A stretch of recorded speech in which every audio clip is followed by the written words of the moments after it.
Today we're going to take a closer look at Meta Platforms. We can see yesterday was a pretty crazy day. The stock price dropped over 9% in one single day. So on today's episode, what I want to take a closer look are some of the updates the company has released. They have released a nice amount of new products in the past week or so, or some form of updates on the company. I also want to take a closer look at some of the bearish things affecting this stock right now, especially this pretty big lawsuit that's happening at the moment. So let's get started. I do want to thank The Motley Fool for sponsoring this video, and make sure to check out fool.com/Jose to get the top 10 stocks to buy right now. Like I mentioned, right, yesterday was a pretty intense day for Meta Platforms, down roughly 9%. Remember, this is the company formerly known as Facebook that deals in the advertisement space. So yesterday we got reports that, hey, inflation numbers were a lot higher than expected. So many investors are fearful that, hey, the Fed is going to be a lot more aggressive in some of their monetary policy, which can in theory cool off economy, and investors are worried that, hey, if maybe businesses are trying to save money, if they're trying to cut costs, one of the places that they're going to do is reduce their advertisement spending. With advertisement spending going down, obviously a company like Meta Platforms will see their revenue overall decrease. So that's the big fear happening here with Meta Platforms. Like I mentioned, there is another kind of bearish case happening right now with a legal lawsuit right now, but I'll take a closer look at that at the end of the episode. So next, let's take a closer look at some of the products or some of the events that are upcoming for this company. First, Meta Connect. On October 11th, this company is going to do kind of a virtual show explaining its new products for the virtual reality market and new technologies. During this show, we are expected to see the next generation of virtual reality hardware, especially the one that, as Mark Zuckerberg says, is going to be more expensive, but it's going to be a lot stronger. There have been leaks and rumors online about how this new product is expected to look like. So if you want to check out, there's definitely a few articles on that right now. Continuing the focus on virtual reality, earlier this month on September 2nd, Qualcomm, the big semiconductor company, mentioned that they are extending their partnership for Meta Platforms to include custom chips for their virtual reality devices. So it's pretty much just saying that, hey, it's validating that Qualcomm does produce the great chips for virtual reality market. This, in my opinion, is pretty good for both Meta Platforms and Qualcomm. One for Meta Platforms because it gives them time for their engineering team. If they are developing some form of chip, it gives them more time to continue to develop, right? And right now, if Qualcomm is producing one of the best chips, it does kind of overall benefit that they go with that company. If you are enjoying the episode, make sure to hit the thumbs up, as it does help me grow my overall audience.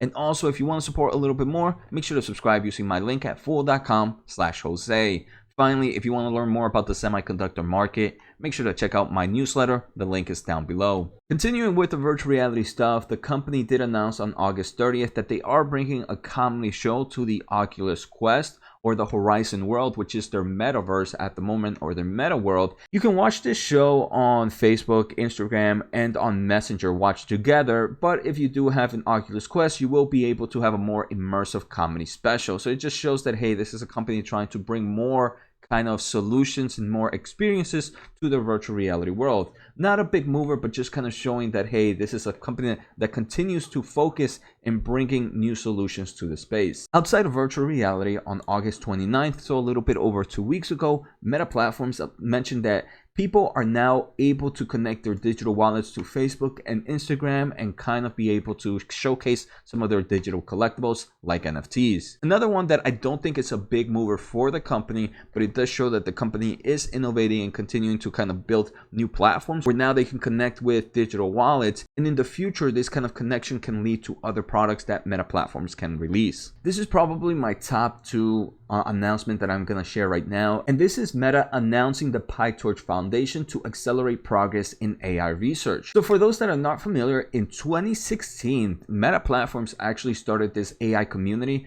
with the PiTorch framework, and it now has become one of the leading platforms for research and productions across the AI community. On September 12th, Mark Zuckerberg mentioned that they are transitioning the kind of leadership to a newly launched PiTorch Foundation. The governing body will be composed of representatives from AMD, AWS, Google Cloud, Meta, Microsoft, and NVIDIA.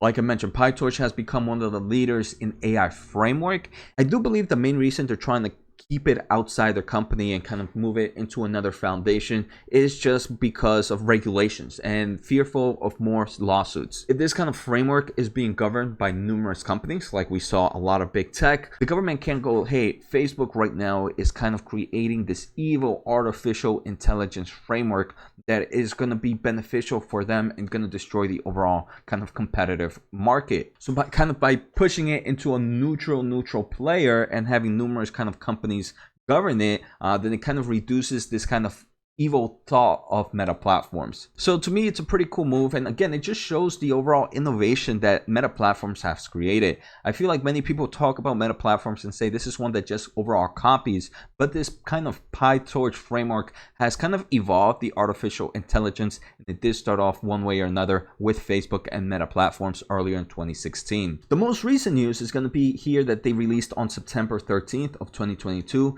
introducing community chats, and this is pretty much Facebook and its messenger bringing a form of a Discord platform. So again, even though sometimes they are innovative, like we saw in PiTorch, sometimes they do believe that some of the products already out here are ways that they can kind of improve their solutions. And here this community is very similar to Discord, maybe a little bit to Slack.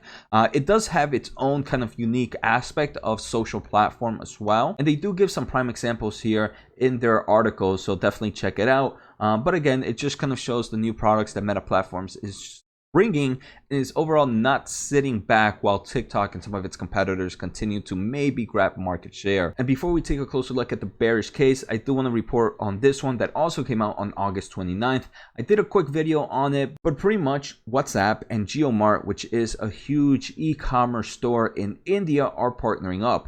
Now, if you want to actually order through WhatsApp, you can order through messaging and you can pay through the platform. And this is again kind of increasing its overall e-commerce solution. This can also be a form of advertisement solutions that companies can use in the future. So again, I do believe Meta Platforms continues to be a strong player in the advertisement space and one I enjoy a lot. I do want to say, for those that follow Meta Platforms, you might know of this already, but there is a huge kind of FTC lawsuit happening for Meta Platforms that has the potential of kind of splitting up Instagram, WhatsApp, and Facebook. And it has been a kind of very lengthy lawsuit. And I do believe it's going to continue to be super lengthy and super long, but there are some updates that have come out in the past few weeks. I do want to say this article by Ars Technica: to defeat FTC lawsuit, Meta demands 100 plus rivals to share their biggest trade secrets. And like I said, this is kind of big news, and unfortunately there's a lot to unpack, so I found this article to do it pretty well, so make sure to check it out to learn a little bit more of what's happening here. But the FTC is pretty much saying that Facebook Meta Platforms has pretty much a monopoly here, and again, I do believe this is one of the main reasons why the company kind of spin off their PiTorch product into more of a PiTorch Foundation to be more neutral ground, and they can be like, hey, we actually are not trying to control the world. We are for the competitive nature in this space. We can see here with PiTorch, this is a foundation that we've created that we kind of make sure is being governed by neutral parties, by numerous parties. So there's no way we can be evil and we could be trying to take over the world. So I hope you guys enjoyed today's episode. Take care, have a good day, and see you next time.